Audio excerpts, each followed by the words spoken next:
નમસ્કાર મિત્રો, હું છું જય વસાવડા અને ફિનલેન્ડમાં હમણાં જ પસાર થયેલો પ્રિય બાપુની કથામાં ટ્રોમ્સો આવેલો નોર્વે, ત્યાંથી હેલ્સિંકી મારી રીતે સ્વાંત સુખાઈ આવેલો અને ત્યાં કૃતાર્થભાઈ મળી ગયા તો કંઈક આમ જુઓ તો નરસિંહ મહેતાની ભાષામાં કહીએ તો કોઈ ડિવાઇન ડિઝાઇન બની અને એવું થયું કે જન્મભૂમિ ટ્રસ્ટ અમારા પ્રિય મિત્ર હાર્દિકભાઈ મામણિયા એક સરસ મજાની આખી યાત્રા કરવાનું વિચારે છે ગુજરાતી ભાષાના અને ગુજરાતી સંસ્કૃતિના સંવર્ધન માટે. એના એક પ્રકલ્પની અંદર ફરી એકવાર આવી રહ્યો છું આપ બધાને મળવા માટે હેલ્સિંકી, અને એ પણ દિવાળીના ગાળાની અંદર.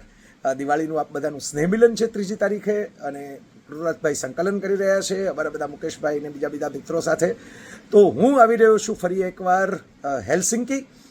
દિવાળીના પર્વને નિમિત્તે મળશું એટલે સ્નેહ મિલન તો હોય જ, એની સાથે ઉત્સવની થોડી વાતો હશે, જીવનને કેમ ઉત્સવ કરવું એની વાતો હશે, ફેમિલીની થોડી વાતો હશે, થોડી આજના જીવનની, આવતીકાલની દુનિયાની એની વાતો કરીશું. થોડી જ્યારે હતાશ થઈએ, નિરાશ થઈએ, મુશ્કેલીમાં મુકાઈએ, થોડા અંધારા આપણે વિચળાય ત્યારે અજવાળું કેમ ગોતવું, ત્યારે દીવડા કેમ પ્રગટાવવા, આત્મદીપો ભવ કેમ થવું, એની વાતો કરીશું.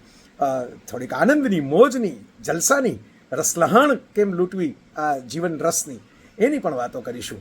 અને ભેગા થઈશું અને ભેગા થવાનો પણ મોજ મસ્તી માણીશું.